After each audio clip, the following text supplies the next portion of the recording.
Welcome to our channel Darti. We are here to present the speech of Mrs. Roslyn Bosco at South Chennai Toastmaster Club 60th meet held on 24th May 2020. The keynote speaker, Mrs. Roslyn Mahmidas, has a doctorate in English literature. She has been a teacher and an assistant professor of English for 22 years. She has published two books. The links to get the book from Amazon are mentioned in the description below. Her quest for learning has led her to research about consciousness. The following speech explains her theory of consciousness. A very warm welcome to the participants of Chennai Toastmasters Club and my dear friends. This topic has engrossed me. I'm simply engrossed with this topic. So let me tell you why this topic has become so important to me. Now, our brain is supposed to be responsible for our consciousness. Let me first begin with the definition of consciousness. So where this consciousness occurs, the exact parts of the human brain where information is stored and processed is defined by neurophysiology. So the more information one is able to gather and process, the more aware and the more conscious one becomes regarding one's internal and external world. There's a small thing I would like to make clear about this internal and external world. Most of us are always focusing on our external world. So we always are deliberating upon the actions of the other and planning to act in retaliation of the other. So we are more aware of the external world. We are supposed to turn the focus inside. When we turn the focus inside, we can examine our own selves in true light and get in touch with our own consciousness. Now, why am I so engrossed with this consciousness and why is it so important? Why do I think it's going to be the subject of tomorrow, of the future? See, we think and believe that this is the only life that we have on earth, and after our death, everything is going to be over. But there is a difference, because recently we have a lot of evidence that consciousness continues even after a person is clinically pronounced to be dead. How wonderful is that? Consciousness continues even after a person is clinically pronounced to be dead. That is no more. That means the I that I consider myself to be, me, as I identify myself, will continue uninterrupted even after I die. And my body perishes without a trace. So, how nice it is to say we all live forever. This is why this idea of consciousness living forever is very fascinating to me. And this also leads to a lot of probabilities, like parallel universes, where our consciousness from this dimension, our earthly dimension, can move on towards other dimensions, maybe parallel universes. And there are people who say that a single consciousness can also be divided into multiple consciousness. And usually our brain is a very fascinating tool to watch. It is made up of millions of neurons, almost 90 billion patterns, which makes each person unique. You can notice all the electric signals that are passing and are connecting these neurons of our brain.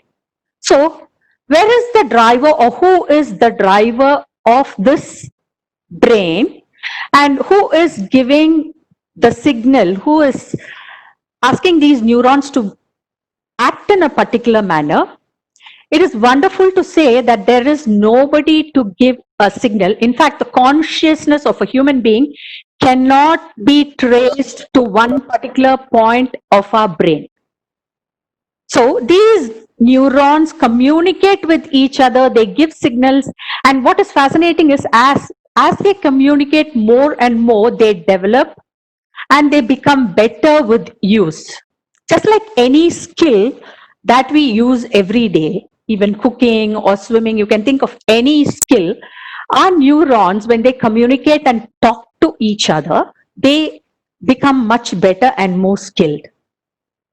Now, we are always engrossed with the evolution of the human body. We have umpteen number of theories, including the Darwinian theory and the Big Bang, and a lot of theories. So, the evolution of the human body, we have been engrossed with thinking about the evolution of the human body.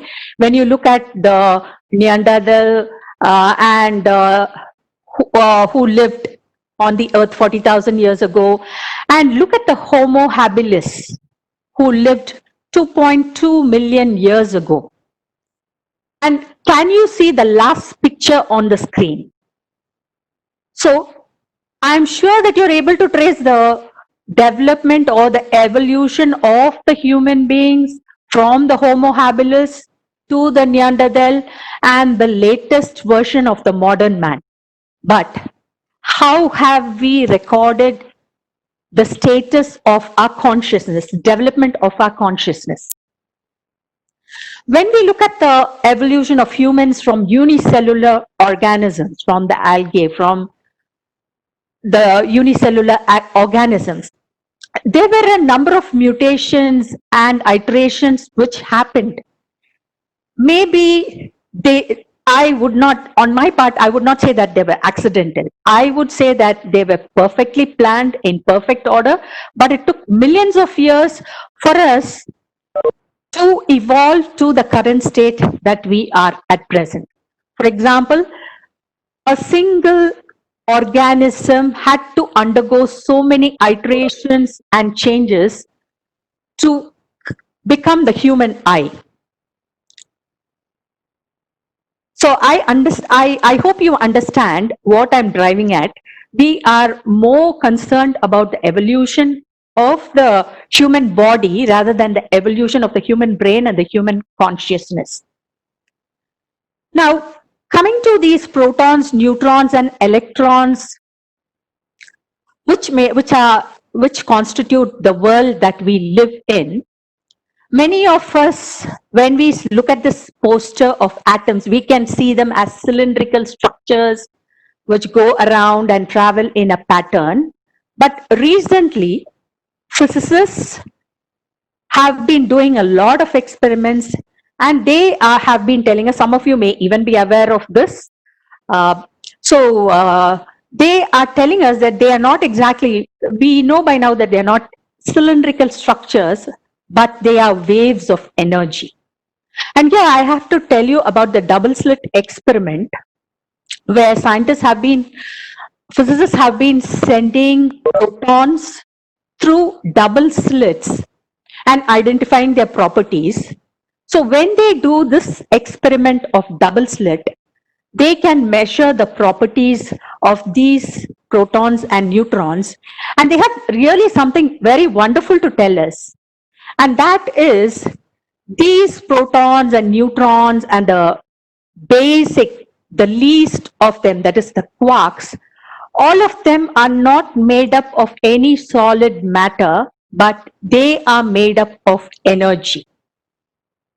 So everything that drives our brain, the neurons are driven by energy, the electrical impulses that pass through our brain. These protons, neutrons, and electrons, they are also made up of energy and nothing else. So when you zero down and see what they are made of, there is no matter. Everything is energy in this world. That is why when people say everything is made up of energy, we have to understand that in the right way. So, the physicists also have something more interesting to say. They say that these protons and neutrons, they they become particles only when they are observed, when they are under some kind of observation. They have done thousands of experiments to test this, and they have verified this. But otherwise, they are just energy. Only when they are observed by the human eye or some other robots or something else, they assume the characteristics of a solid object. So I would like to make a comparison here of the world being called a Maya or illusion. And I would also pose a question to the future scientists of the world, asking them whether they think the whole world is a hologram, which led Einstein to make a famous statement. He said, "Do you mean the moon is there only when I look at it, and it's not there when I don't observe it?"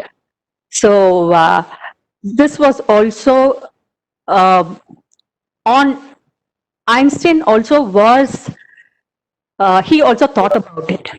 Now coming back to the topic of today, which is about the origin of consciousness. We have been looking at evolution and how evolution of the body. We have also been looking at the evolution of our consciousness, but we have not recorded it much.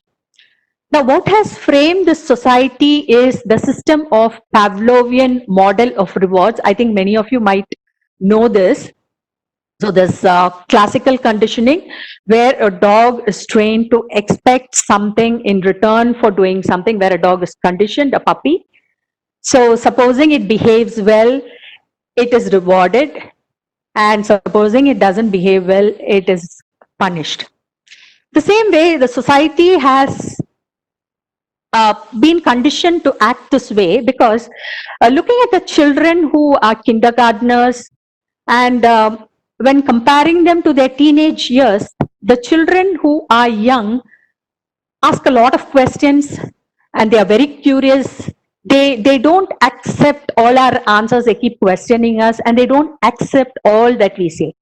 But after a point of time, our conditioning has led them to be what they are. So this can be well understood through the Pavlovian model of the reward system, and the emergence of the collective consciousness is based on this. For example, an example I would like to say is, many of us are preoccupied with bringing up our children and making our children participate in the rat race and making sure that they are the best or they are the first, without giving a lot of importance to many other factors which might have a bearing on their future. Now, there are changes in collective consciousness, even though we haven't measured them in a very accurate manner. I can give you examples of changes in collective consciousness. See, nobody would, I hope you can see the picture here. I hope you can see the picture here of three women who were slaves. And look at their condition, and look at the condition of these women. I know that today this kind of scenario would never be accepted, and today we are so much concerned about the migrant laborers and so many other problems that are happening around us. As I was telling, this Pavlovian system has influenced the way we think and the way we look at the world. And as I was telling you, a kindergartner is much more open to fresh ideas and curious and has more ideas about the fresh ideas about the world. And the last picture I was sharing was about slavery, and we have come a long way from that. And even from Hiroshima and Nagasaki. So if we mention a nuclear war, the consciousness, the amount of tension it creates in us or anxiety it creates in us is enormous. So nobody would like to face such situations in the future, that would surely tell us that we have come a long way in consciousness. And how do these core values change over the period of time? The core values change uh, because of our experiences in the world, especially a lot of experiences. The painful experiences that happen to us are the most valuable experiences that we have. So that makes us grow. Then there are spiritually transformative experiences. Some might experience spiritually transformative experiences. Logic which helps us to analyze and make core changes. And finally, meditation and mindfulness. All these things help us to change. To tell the truth, human beings are basically good, and there are structures but which make us believe in individual satisfaction and consumerism. There are organizations, and you very well know by now that businesses and then the media make us believe that we are not complete in ourselves. They make us believe that we should go for more, a better house, a better car, anything better, even better than the best. So there is a constant conflict between individual satisfaction and service, but generally a human being is good, and the basic qualities of a human being are goodness. So this is being inflicted on us by the society at large. So I had a picture showing the scarcity versus the abundance model.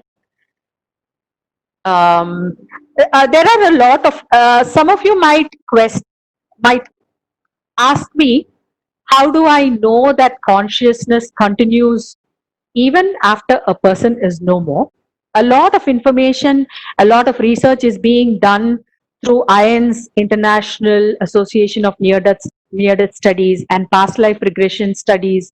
So where there are millions of people vouching for the fact that consciousness continues even after a person is clinically pronounced to be dead.